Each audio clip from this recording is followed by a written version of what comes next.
so much for being here at Yale University for the Father Greg McLeod Lecture Series.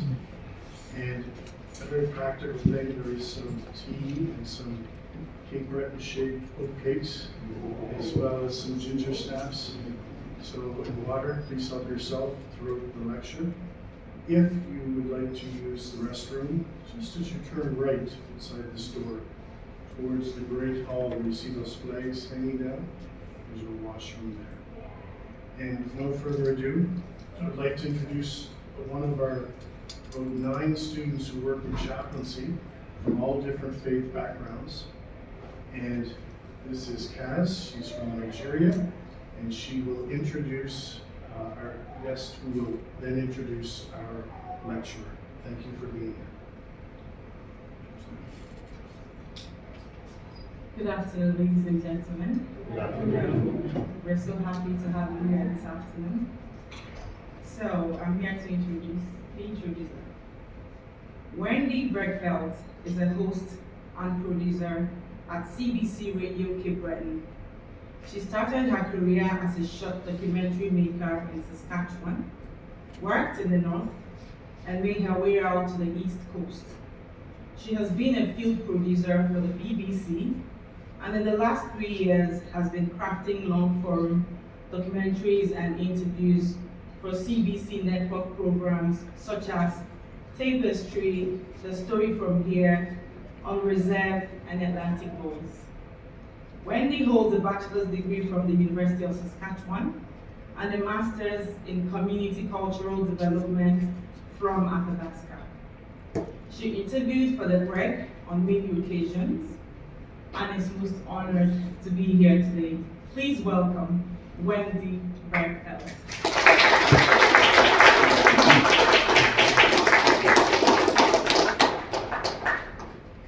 Well, thank you so much. It's a great honor to be here, introducing the Father Greg McLeod lecture. I interviewed him on many occasions, and it was always an intense experience, as I recall, because he was driven. He was driven to social justice, and he was driven by his belief in people. And I always found that very stimulating, very challenging. And when I left the interviews, it always gave me something to think about, and it always gave me ideas for what could build a better community. And when we think about this lecture, it often starts from the transcendent. And the transcendent does have a role to play in the public sphere.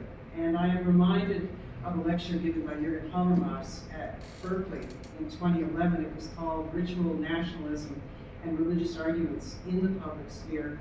And in the question and answer section at the very end, you can see a caution in him. And he was asked, if there is no faith in our communities, how do the values braid up from the kitchen table into the public sphere? Where do those fundamental commitments to kindness, to stewardship, to compassion, which are found in virtually every faith practice, where do they come from? Where do the sustaining values come from? And we're reminded that in 2011, that was the year of the Arab Spring, and it was the first example of social media being used in a broader social context. And 13 years later, we see the dark side to that. We see the unkindness, the disinformation, the deliberate vilifications of certain individuals and groups. And we wonder if, X is the new kitchen table where values are formed and braid up into the public sphere, and I hope not. And that's why the work of today's speaker is so very important, and perhaps more important than it has ever been in our history. Dr. Darlene O'Leary is the coordinator of the Martha Justice Ministry with the Sisters of St. Martha in Antigonish. She has lived out her lifelong commitment to social justice through her academic advocacy and policy work, all grounded in a deep sense of the sacred connection to creation. She has a PhD in theology and ethics from St. Paul University in Ottawa. Her dissertation was on the work of a Jesuit theologian, and for several years she was the executive director of the Galilee Center in Ontario, where she ran spiritual and social justice programming. She is also the socioeconomic policy analyst with Citizens for Public Justice in Ottawa, and has worked primarily on poverty eradication. She currently serves as the Sisters of St. Martha's NGO liaison for the Sisters of Charity Federation NGO at the United Nations. She is a longtime member of Development and Peace Caritas in Canada. She also had the privilege to live and work at Romeo House, which is a refugee community in Toronto in her early adult life. She grew up in Prince Edward Island. She now makes Antigonish her home, and it is a great privilege to invite her to speak with us this afternoon.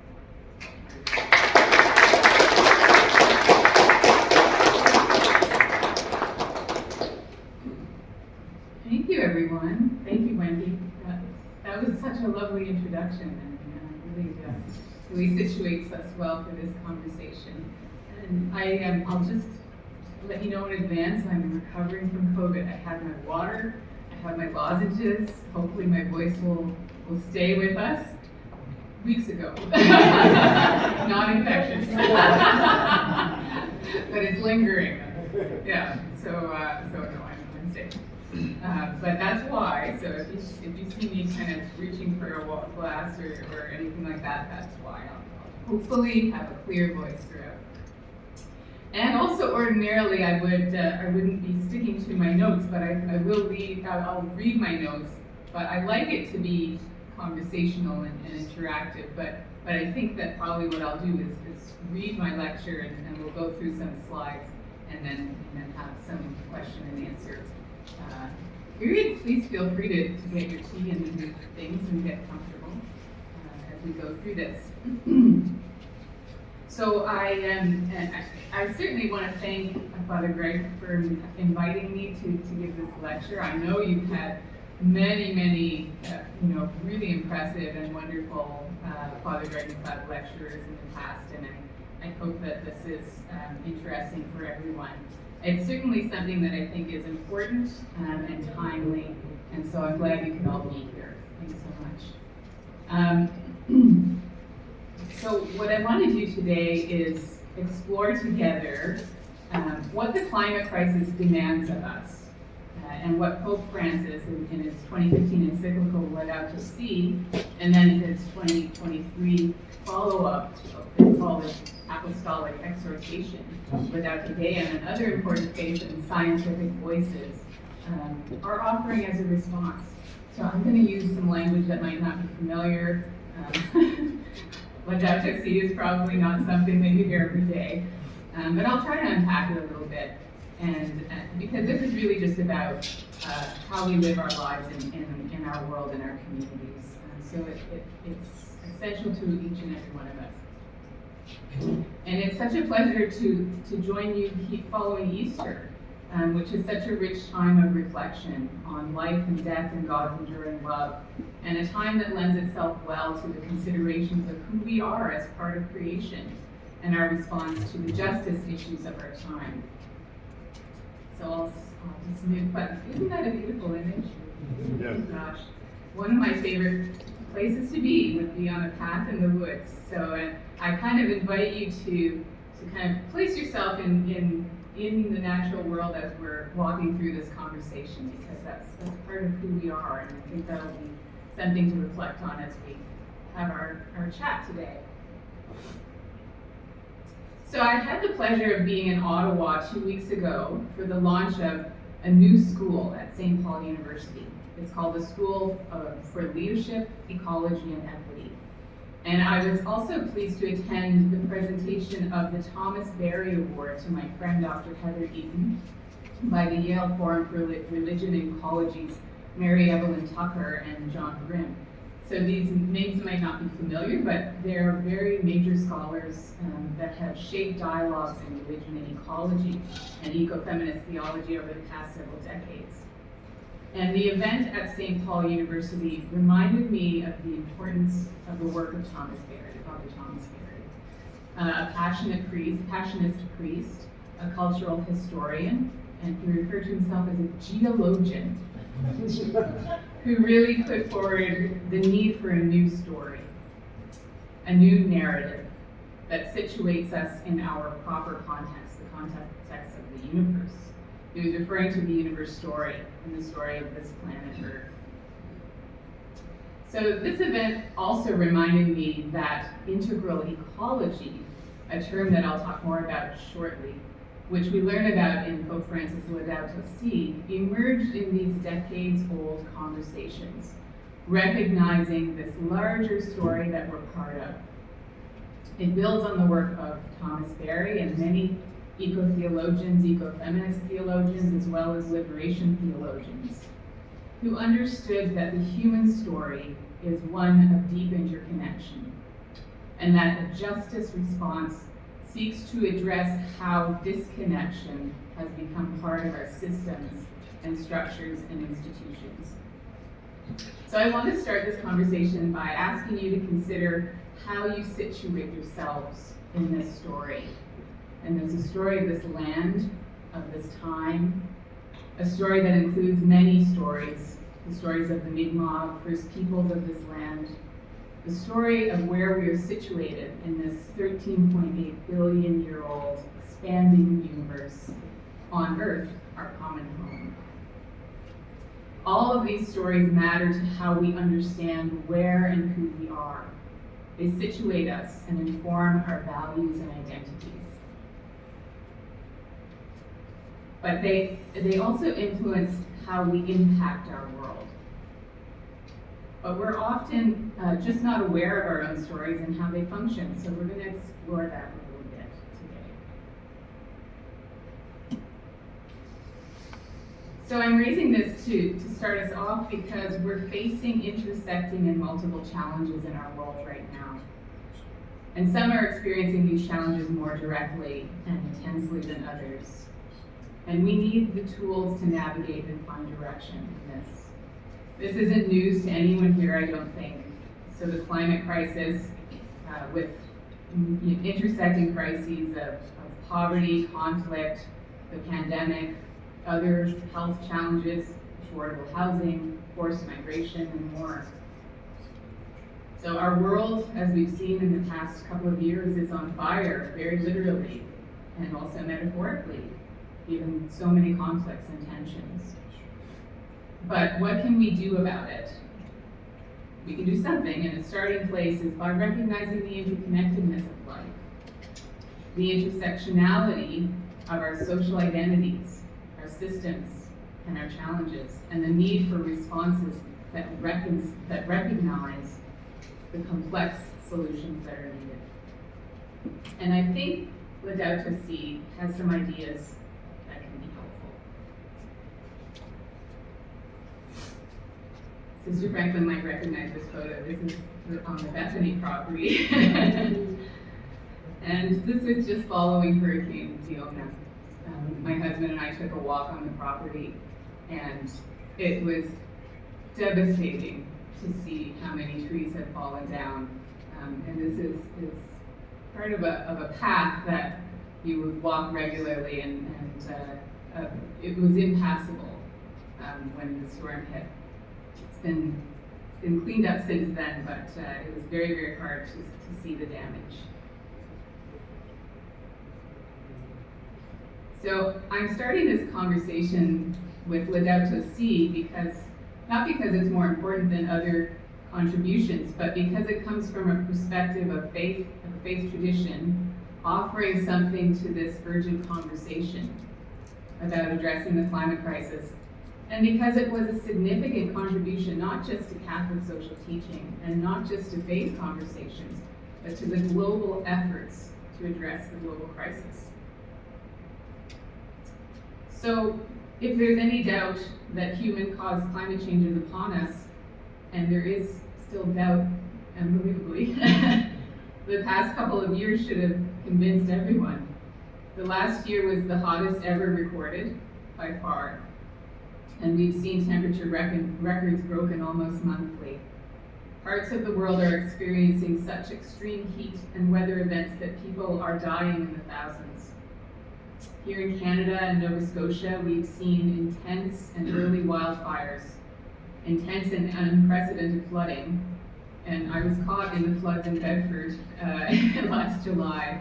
And when you see scuba divers on a boat in a mall parking lot, you really know something is happening. It's quite shocking. And of course, we've experienced disastrous and damaging storms like Hurricane Fiona. And we haven't seen the worst of the climate impacts, but if we don't act, we will, unless we significantly reduce the cause of the climate crisis, and that's the input of burning fossil fuels and the release of carbon dioxide into our atmosphere. So that's not just my opinion. Decades of data lead to this conclusion, and I mean actually century of data. So in fact, the first warnings about the potential for global warming caused by the burning of fossil fuels were back in the 1800s. So there's an anthology called All That We Can Say: Truth, Courage, and Solutions for the Climate Crisis, and it's edited by Diana Elizabeth Johnson and Kathleen Wilkinson. And it starts with the story of Eunice Newton Foote, the first woman in climate science who in 1856 wrote about her experiments that showed that releasing carbon dioxide into the atmosphere through industrial burning of fossil fuels would lead to climate change. 1856. And of course she was ignored. Sad. So when Pope Francis released Laudato Si in 2015, it emerged after over a century of warnings that were ignored or hidden or denied. And it was later, it emerged after the 1992 Rio Earth Summit that led to the creation of the UN Convention on Climate Change and the UN Convention on Biological Diversity to address what was being recognized in 1992 as a growing crisis of global warming and biodiversity loss. And it was also years after the former US Vice President Al Gore's An Inconvenient Truth, if you remember that documentary, that was 2006, which brought frightening realities of the climate change to the wider public. It was after faith communities, religious, theologians, and others began addressing multiple environmental crises as part of caring for creation. But it was still very significant. In 2015, world leaders were heading to Paris for the UN climate conference called COP21. And COP just stands for Conference of Parties. So the conference of the parties to the convention. And climate negotiations to agree on setting goals for limiting global warming were not going well in previous years. So suddenly, there was a leader of one of the world's major religious traditions making a very strong statement about the climate crisis and the need for people to respond. And it was immensely important, not just to Catholics, to everyone. Ahead of COP21, Pope Francis spoke to the UN General Assembly in New York, and there's a photo, to speak about the climate crisis, and he was only the fourth Pope to ever do so. And just to give a sense of the impact of Laudato Si, Mary Evelyn Tucker shared the fact at this event at St. Paul at University that I was at, that climate scientist Bill McKibben called Laudato Si one of the most influential documents of our time. Laudato Si has inspired an international movement called the Laudato Si movement, documentaries, and if you know, Kevin Moynihan has done a series of documentaries on Laudato Si. One is coming up soon that'll focus on Laudato Si and cooperatives. And myself and some of the markers are in that. So it's coming soon, it's not out yet. And then scholarly works in theology and grassroots education and advocacy. So it's been very influential.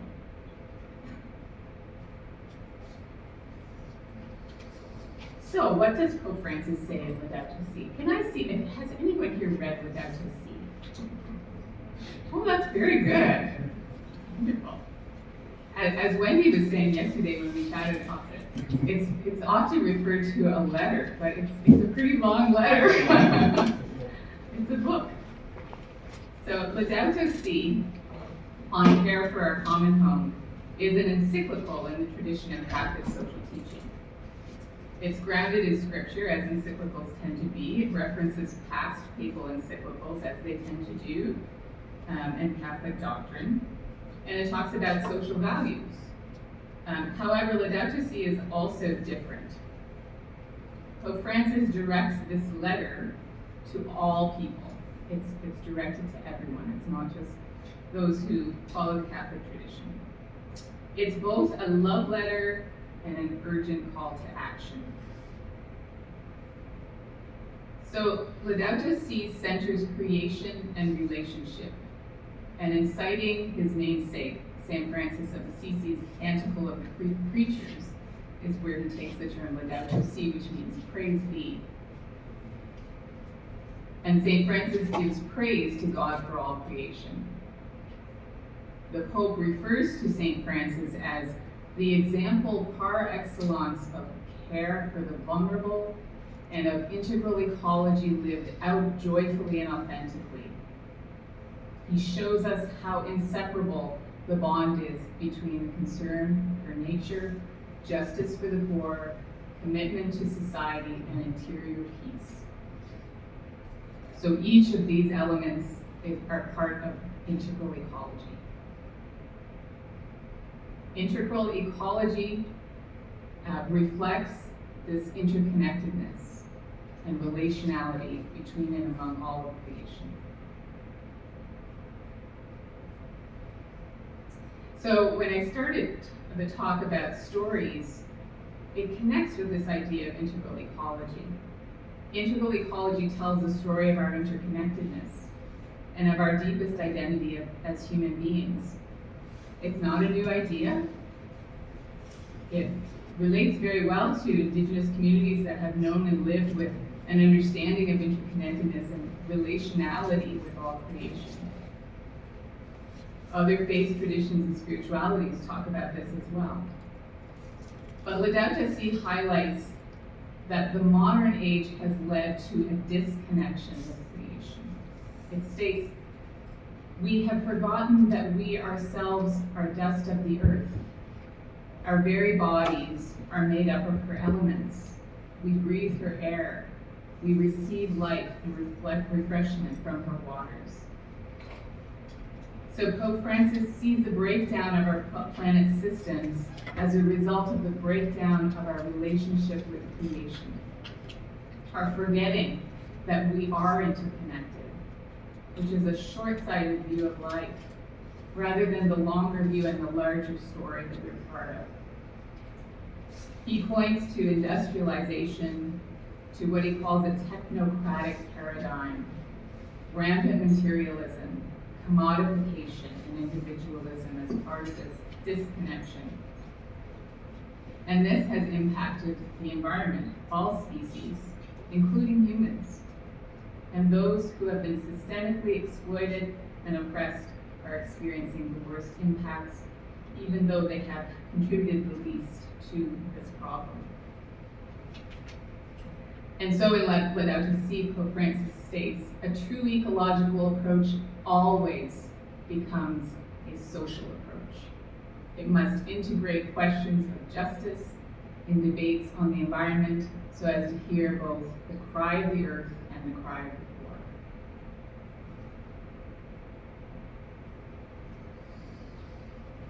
So this term, the cry of the earth and the cry of the poor, comes from the Brazilian liberation theologian Leonardo Bob, way back in, I think it would have been the 80s. Yeah. So recognizing that the care for the earth, care for those who are marginalized, who are oppressed and exploited, are the same cry, and that they must both be recognized together. And this is profoundly fundamental to Catholic social justice.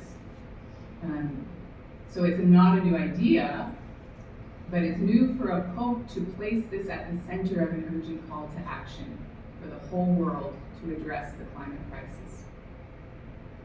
And so integral ecology is not just recognition of our identities as interconnected, but it's also a recognition that we cannot separate care for creation and care for those made poor by systemic injustice. You cannot separate them.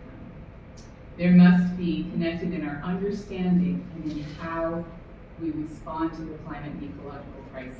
These must be understood. The worst impacts of the climate crisis are being felt by those who did the least to cause it. So in Laudato Si, Pope Francis calls for a new dialogue and a new solidarity. He states clearly in the document, I urgently appeal for a new dialogue about how we are shaping the future of our planet. And that includes everyone, a new and universal solidarity. It requires a new way of living and new systems, including economic and political systems, and it gets very deep into these ideas of how we can change our economies, which is surprising for a pope and an encyclical. Pope Francis references what he calls a circular economy model as an alternative to current dominant capitalist profit-driven model that treats the earth and earth systems and natural life as externalities and commodities and resources. It centers the earth and recognizes the limits of the earth's systems in opposition to what we currently have now, which seems to think that we can achieve limitless growth on a limited planet. He says we have not yet managed to adopt a circular model of production capable of preserving resources for present and future generations, that this is the direction that we should go.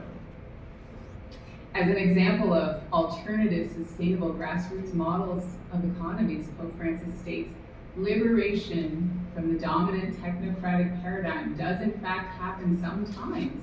For example, when cooperatives of small producers adopt less polluting means of production and opt for a non-consumerist model of life, recreation, and community. So he mentions cooperatives a few times,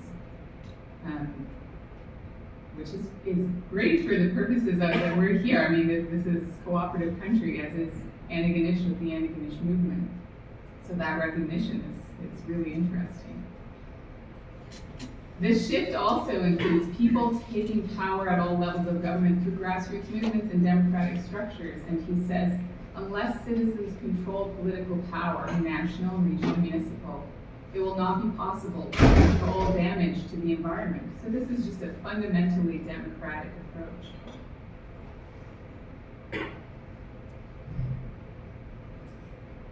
So Pope Francis in Laudato Si repeats several times, it cannot be emphasized enough how everything is interconnected. Interconnected, he keeps repeating it. He states what has become the most familiar quote in Laudato Si. We are faced not with two separate crises, one environmental and one social, but rather with one complex crisis which is both social and environmental. Strategies for a solution require an integrated approach to combating poverty, restoring dignity to the excluded, and at the same time protecting nature. So Pope Francis points to economic ecology, cultural ecology, human ecology, and highlighting our interconnectedness. He says, in the present conditions of global society where injustices abound and growing numbers of people are deprived of human rights and are considered expendable, the principle of the common good immediately becomes, logically and inevitably, a summons to solidarity and a preferential option for the poorest of our brothers and sisters. He also says the notion of the common good extends to future generations, so our actions and choices right now must be made considering the generations to follow us. So again, there's a resonance here with indigenous wisdom about the 7 generations, to keep those in mind as we live our lives now. He sees intergenerational solidarity as a basic question of justice, and quotes Portuguese bishops in stating, "The environment is part of a logic of receptivity. It is on loan to each generation, which then must hand it on to the next." We need to see what is at stake is our own dignity, he says. And it has to do with the ultimate meaning of our earthly sojourn. So these are very strong statements about how we should be responding, how we relate to our planet, and how we need to respond to this crisis. And so he makes a whole series of recommendations about how to approach this. And it really ranges from, multilateralism to our local communities. So he calls these major paths of dialogue. They include the international community. So there's a need for enforceable international agreements, for global regulations, common and differentiated responsibilities, stronger and more efficient international institutions. He says there's a need for new national and local policies. He states the myopia of power politics delays the inclusion of far-sighted environmental agenda with the overall agenda of governments. True statescraft is to uphold high principles and think of long-term common good. Wouldn't that be nice? He also points to new forms of cooperation and community organization that can be encouraged in order to defend the interests of small producers and preserve local ecosystems from destruction. And he says truly much can be done. And along with that, the need for dialogue and transparency in decision-making so that those who are most impacted are centered in these decision-making tables. And certainly the need for dialogue in politics and economies, directed and centered around human fulfillment and the well-being of the earth. What is needed is a politics which is far-sighted and capable of new integral and interdisciplinary approaches to handling different aspects of this crisis. And again, and as you would read in Laudato Si, the dialogue between religion and science is essential to address the important data that shows us what is happening to our planet, and also connecting that with the values that we care about. He says we lack an awareness of our common origin, our mutual belonging, and a future to be shared with everyone. A great cultural, spiritual, and education challenge stands before us, and it will demand that we set out on the long path of renewal.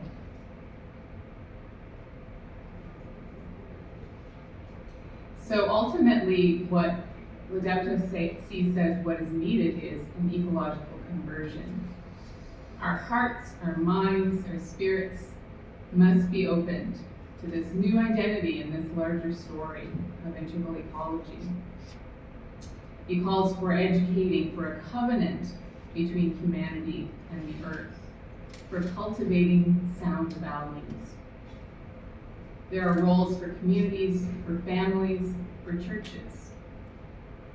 Pope Francis states that the ecological conversion needed to bring about lasting change is also a community conversion.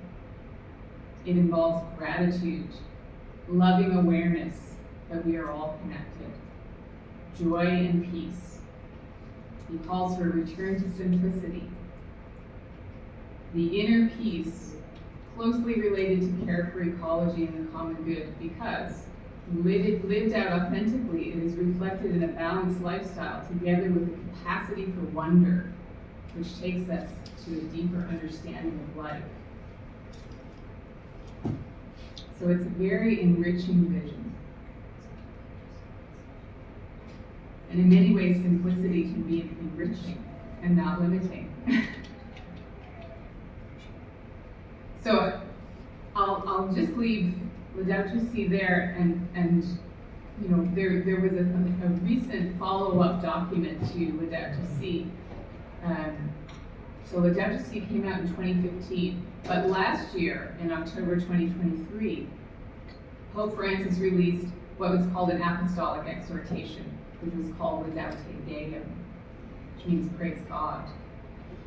And it was also directed to all people of goodwill and on the climate crisis. And he wanted it released specifically ahead of the UN climate crisis in Dubai, COP28, which happened in November. So this document was a follow-up to Laudato Si, very intentionally, but it added kind of urgency to his message. And in it, Pope Francis laments the lack of action since 2015 by countries to address the climate crisis. He calls out those who have attempted to deny, conceal, gloss over, or relativize the issue, including those within the Catholic Church. And he reiterates the damage of the technocratic paradigm that is dominant. And he says, if there is sincere interest in making COP28 a historic event that honors and ennobles us as human beings, then one can only hope for binding forms of energy transition that meet three conditions: that they be efficient, obligatory, and readily monitored. This in order to achieve the beginning of a new process marked by three requirements: that it be drastic, intense, and count on the commitment of all. And he continues that that is not what has happened so far. And only a process of this sort can enable international politics to recover its credibility, since only in this concrete manner will it be possible to reduce significantly carbon dioxide levels and to prevent even greater evils over time. So you get the sense of his feeling of urgency there. He says, to the powerful, I can only repeat this question: what would induce anyone at this stage to hold on to power, only to be remembered for their inability to take action when it was urgent and necessary to do so? Calling on the consciousness and the conscience of world leaders. He continues, I ask everyone to accompany this pilgrimage of reconciliation with the world. That is our home, and to make it more beautiful, because that commitment has to do with our personal dignity and our highest values. At the same time, I cannot deny that it is necessary to be honest and recognize that the most effective solutions will not come from individual efforts alone, but above all from major political decisions at the national and international level.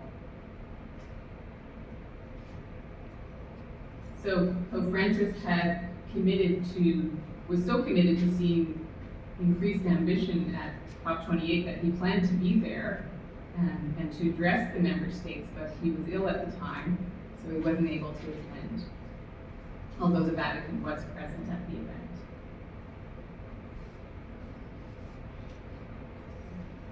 So I'm going to shift gears a bit now and talk a little bit about concrete actions.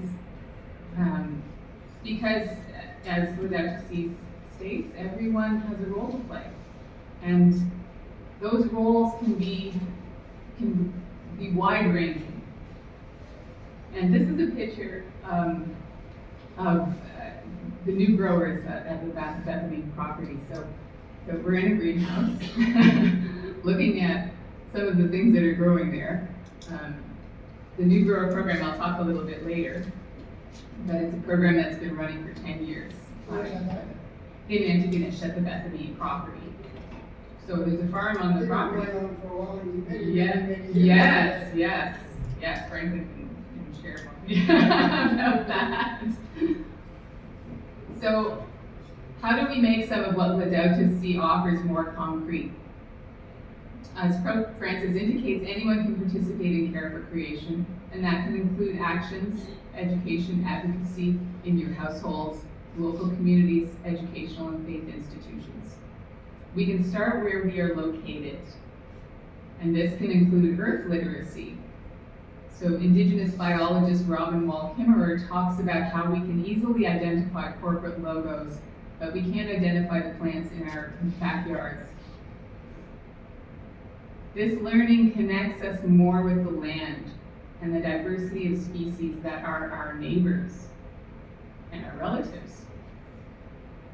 We build that relationship. Growing local food, buying local is another way to act and learn. We get to know where our food comes from and contribute to the health of the soil. And this is essential. And so I get to work with the Sisters of St. Martha and with young farmers who want to farm in organic and sustainable ways that care for the land and provide food at a time of increased food insecurity. And I mentioned earlier the support for cooperatives as a form of local grassroots democratic engagement in economies that are small scale and support local communities. And local advocacy is also important. We can call on municipalities, provincial and federal governments to support local initiatives that address the need of those struggling with things like energy poverty while we work to build green infrastructure.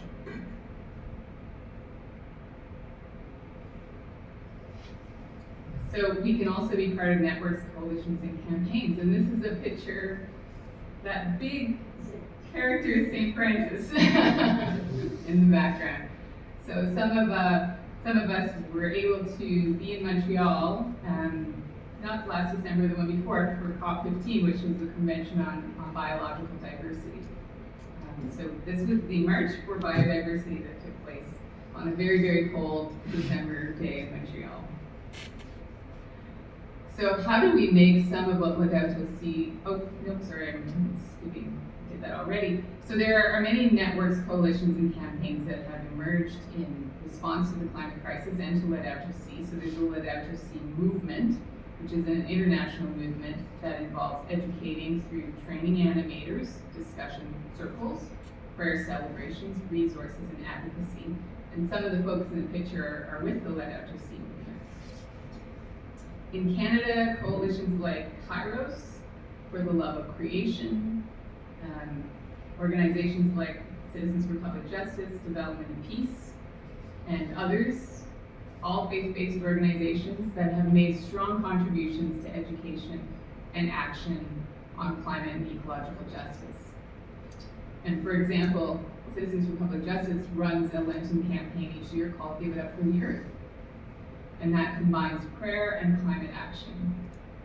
Development and Peace has an annual Lenten campaign, I'm sure everyone is aware of, called Share Lent. And increasingly, that campaign has been recognizing that climate and ecological justice are closely connected with international solidarity. Also, there's Season of Creation, which is an ecumenical prayer celebration that starts on September 1st each year, which is the Day of Prayer for Creation, and goes until October 4th, the Feast of St. Francis. And during this time, faith communities organize prayer events and actions around creation care.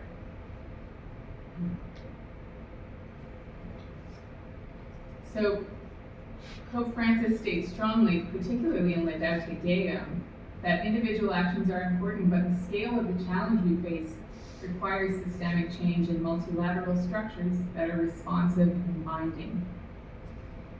There's a new organization in Canada called the Office of Religious Congregations for Integral Ecology that just had its second learning and lobbying activities in Ottawa with members and staff of religious congregations participating, including myself. So that's a picture of the group that went to lobby on Parliament Hill just 2 weeks ago.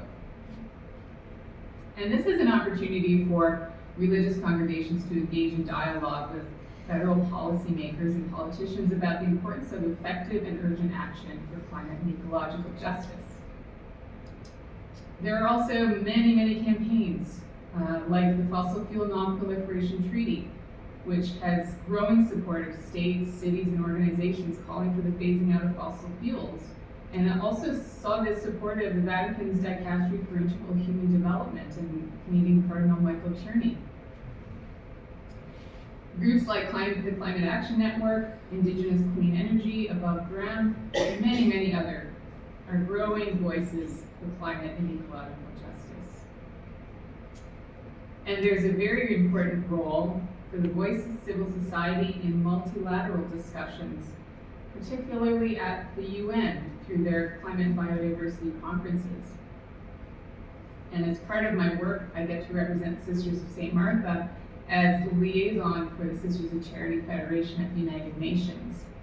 And this allows us to bring to the international arena what we're doing locally, particularly through implementing the United Nations Sustainable Development Goals, and then to bring those global conversations back to a local context. And in this way, we try to ensure that no one is left behind. And the 17 goals and 169 targets of the Sustainable Development Goals can be seen as a concrete framework for integral ecology.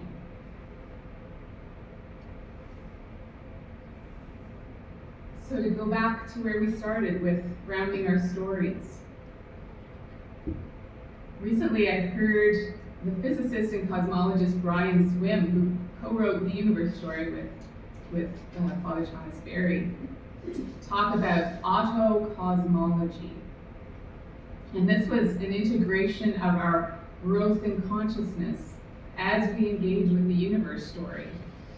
And he said, as we're evolving, the universe is evolving. We're evolving together. And he says, this is a powerful way for us to explore how we are integrated in a very deep and profound way. And I just thought that spoke really to this work of integral ecology and social justice. We need a new story that we're growing into. We're shaping it. It is shaping us. And this is exciting. So Franciscan sister Ilia Delio gave a beautiful Easter reflection recently that calls us to an all-out celebration of life. That we who believe that God is active and alive in the human person, in all trees, plants, small animals, living creatures of the earth, alive in the stars and sun and moon, that if we know ourselves filled with this God of life, that we will throw ourselves into the path of life blocked by injustice, war, recklessness, carelessness, greed, and poverty. That we will be disruptors, doodlers, spontaneous creators, because we are filled with the spirit of new life.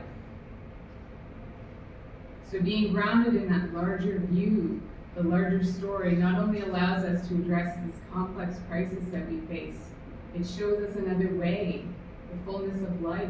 It's joyful and it's hopeful.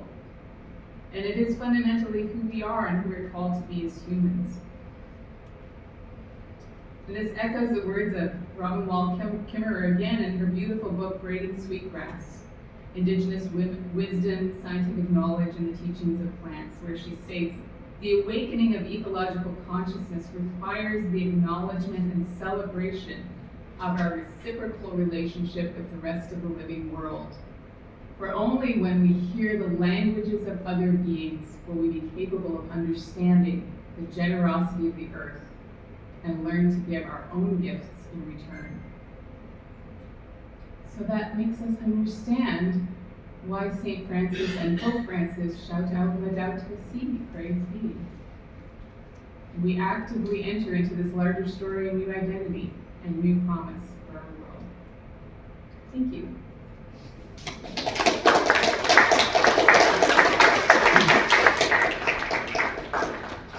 So everyone should just stretch. Just like get your energy. Yeah, move around. And I'm gonna have to put a lozenge in my mouth, sorry for that. But dry throat here. Yeah. So we're going to have questions now, and if anyone would just like to ask the question, and then we'll have an official thank you by one of the CBU students who is part of our student chaplaincy ministry, and she will do the thank you following the question period. All right, there's tea and sweets. Help yourself. And I can't guarantee I can answer all of your questions, but I'll try. Tom? Go ahead. I think very often we have a hierarchical view of nature. If we read the Genesis story, sometimes we have humanity. We have men at the top, Sorry, but then, you know, if you will go down the overhead. And we should have learned perhaps from the indigenous, where everything is connected, the circle, rather than the triangle relationship. And I don't know, our industries, our politicians, they have very much, and that's the whole mindset, I think. And we have taken dominion over the earth by stewardship. Yes, and that's had such an influence over our theologies for generations. And really this new stories and new theologies really challenge that's not who we are.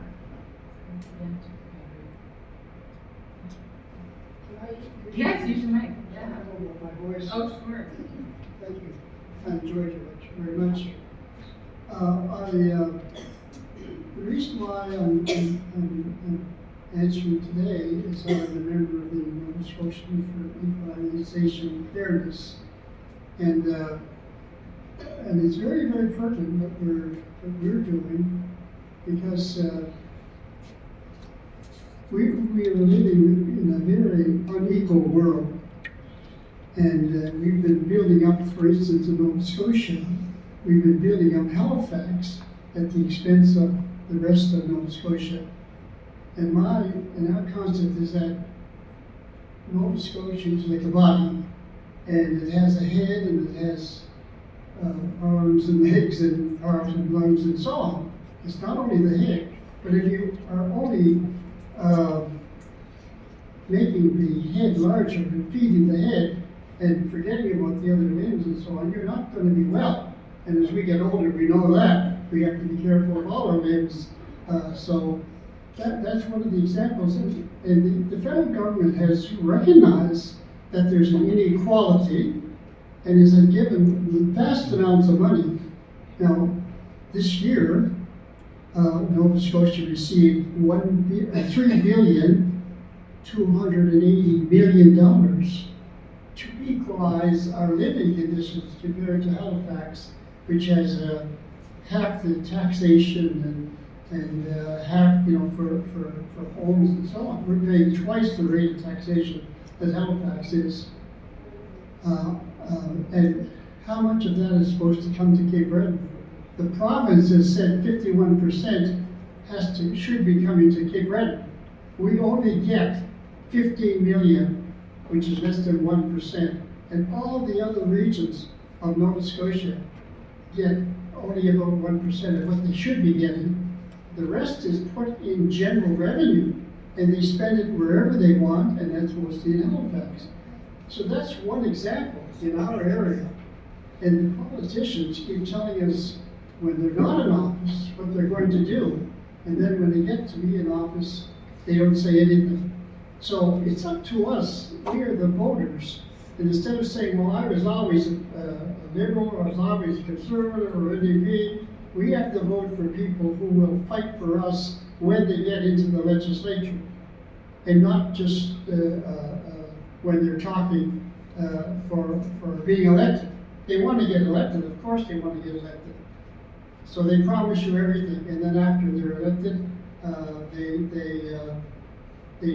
don't talk. They're always, the democracy is from the top down, isn't it? They're told what to say, and they're told what to think, and how to think, and so on. We should be telling them what to bring up into the legislatures and so on. So it's up to us. We have to educate one another to be fighters.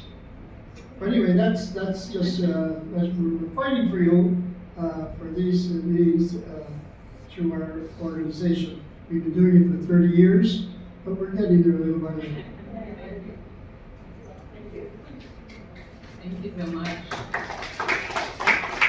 And, we had that conversation on the drive here, and Joanne, that conversation about how really you need to understand the communities and not just kind of focus on where the most people are, Halifax, but understand that each of the communities of this province need to be cared for as well.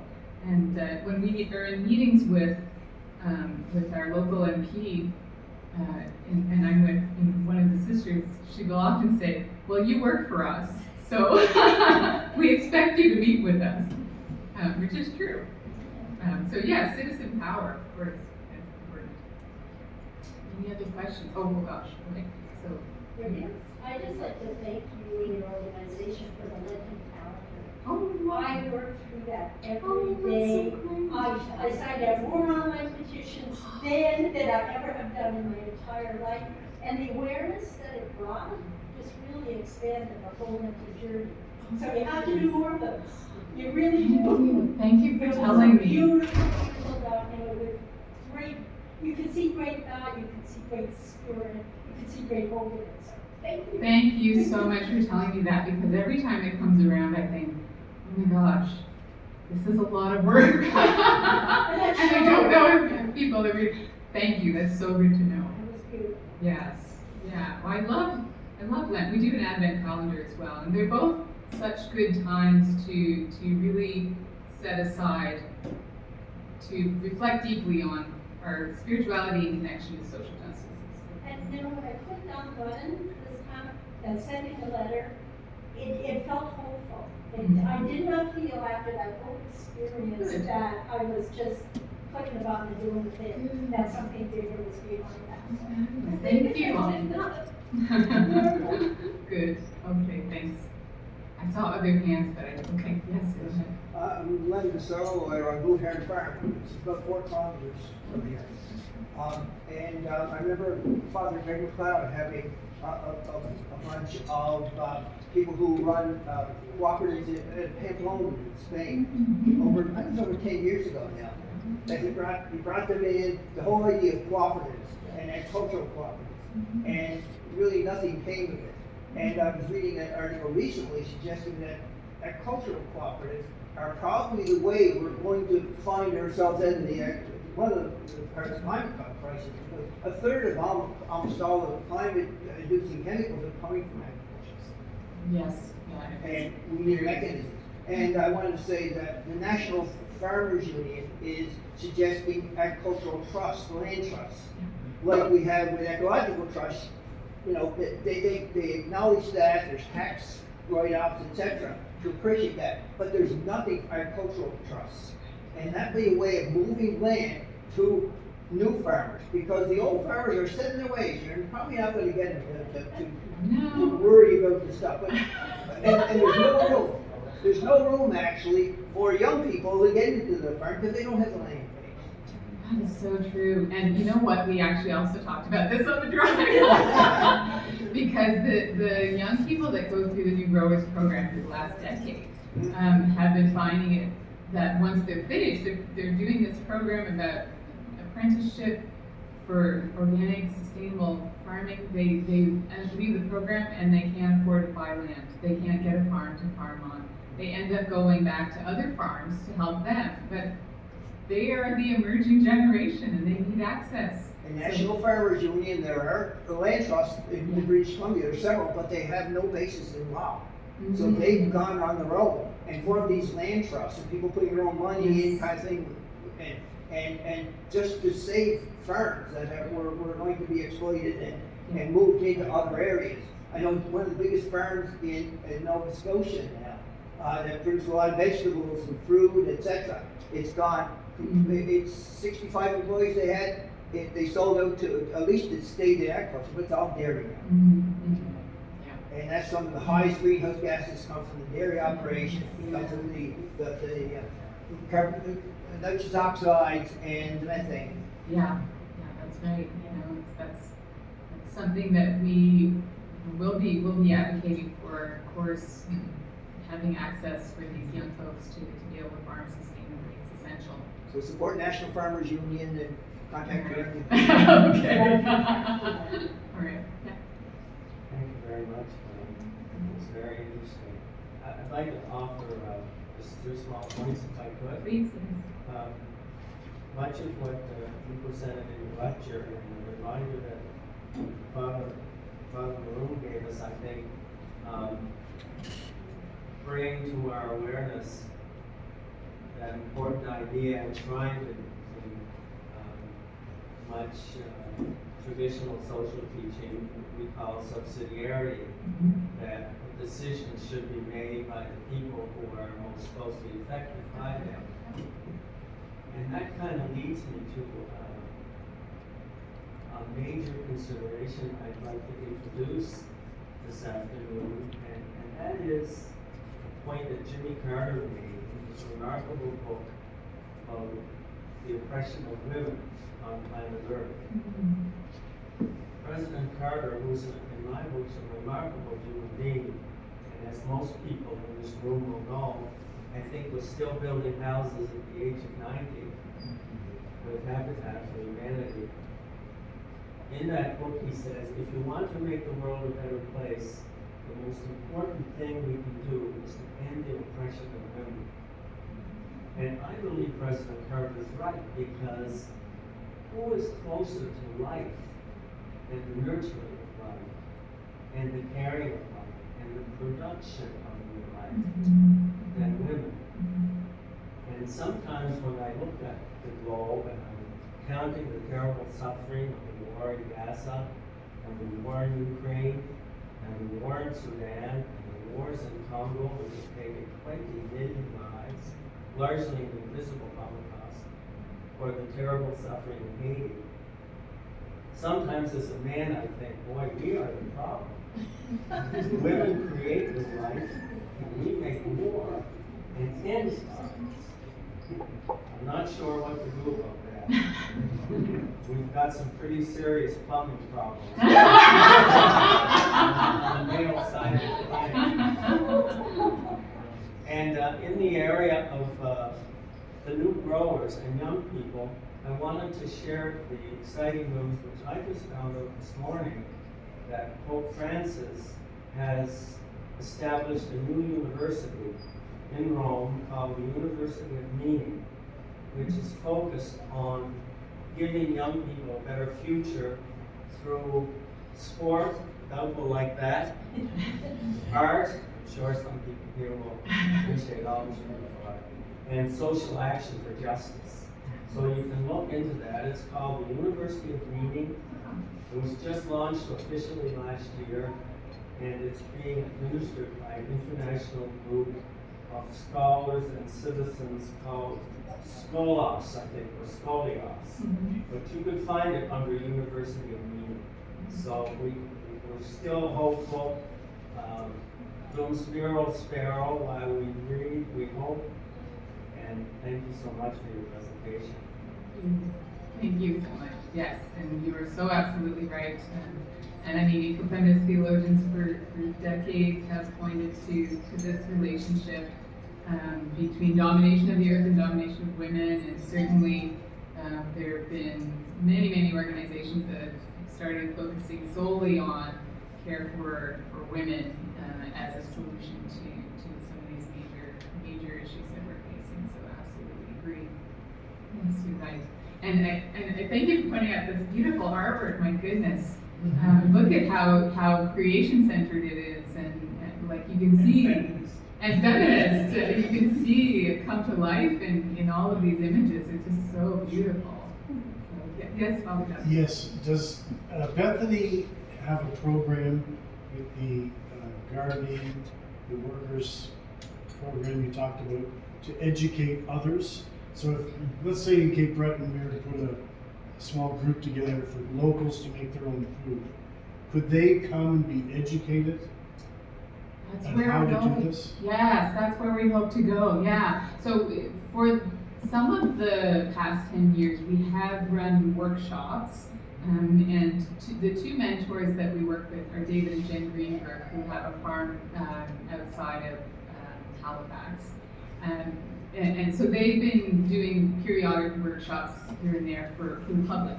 But we are hoping that we'll actually have an opportunity to make education a larger piece of the program, so that it becomes a really wide community effort at connecting people with the land and with the food that they grow. So yes, I hope hopefully more to come soon. I'll let you know. Okay. Yes, we're starting small. That's right. I put before this floor, it's a secret. It's in my mind. If you look around the room, I don't know what the average age may be, but, and we're talking about the generation to come, and so far we've done a great service to the next generations. Where do you see the information that you provide us today being able to be brought into the school system? Because we can't really discuss God anymore in the school system. And I'm thinking about what you were talking about. No, it was I don't know about the C at the beginning. You were talking about a table, you know, that civility, dignity. Yeah, it was Wendy, How do we message that to children? Because they are the ones that can really be so appreciative of nature and see the beauty and want to make a change, innocent. Yeah. So I was just wondering what you see for the youth, like we're talking elementary. Yeah, I mean, it's harder in places where there isn't a Catholic school system. So in Ontario, there's a Catholic school system where you can kind of maybe implement some of this a little more easily, but it's certainly doable here. And I think there are programs that exist. And I'm not connected enough to the school system. Joanne, maybe you might know a little bit more about that. But I think there is a growth there of earth literacy at that younger age really emerging.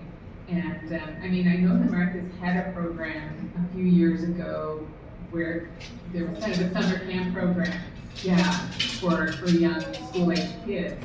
You know, that's something we might do again, depending on capacity. But those sorts of things are emerging. But to do it on a wide scale, we would certainly need to engage with school boards, which is doable. I mean, it's certainly, like we've had events connected with school boards in the Catholic school system in Alberta to talk about some of these issues. But there's no reason why we couldn't do that with school boards here. But we'd have to kind of get a little more familiar with what programming exists. I don't know, Joanne, if you have thoughts on what's happening out there. I'm Joanne, I work in teacher education in St. Max, and I would say that if you look at, Lee once said, use their words against them. When you think about schooling, there's always, how do you view the grade 12 graduate? And when you look at what school boards say and what the Education Act says, it's about citizenship and critical thinking and developing compassion. They're all big words that really allow people much more freedom than they suggest. Somebody said we took religion out of the school. We took out by mistake also spirituality and citizenship, and we got stuck on outcomes like can they read or ABCs. But really, any of us in public education are about the next generation of citizens. So I think you can go to your board, get people to look at some of the documents that are out there. So where are we talking about critical thinking on the climate crisis, for example? That's a perfect place where you can start talking about, and human values of kindness and compassion towards the planet. We're doing it with reconciliation now. That was never there, and now it's in there. So there's lots of place for it to happen. And if you use their words that are written down there, then it gives confidence to teachers to do that. So I think you've got lots of room. You've got to find your critically thinking teachers in your board who are there. They're not necessarily superintendents, but they're in your board, they're in your schools. And the curriculum is wide open if you know how to use it correctly. I would say there's a lot of us.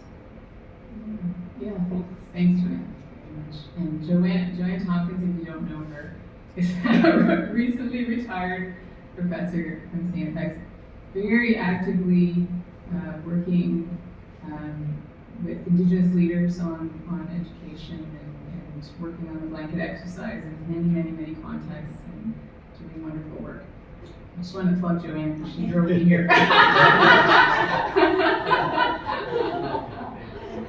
right. Anyone else? Are you ready? I'm gonna be ready.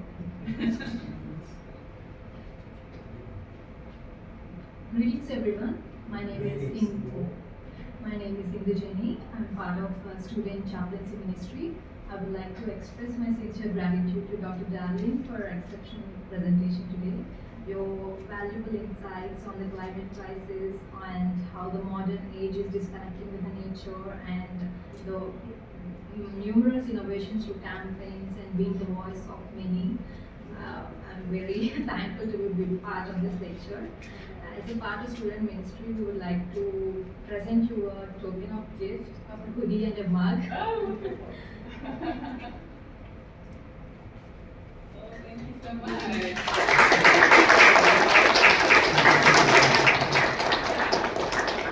I open it? Can I show everyone? Because I'm so excited about this. Oh, yes. Look at that. Yay.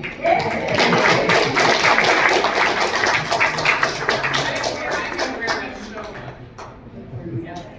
And my mug, yes, for my face if you would. And I honestly, I forgot my mug today, so I'm very grateful to have this with me as well. So I got, let me see, there's the CPU. There we go.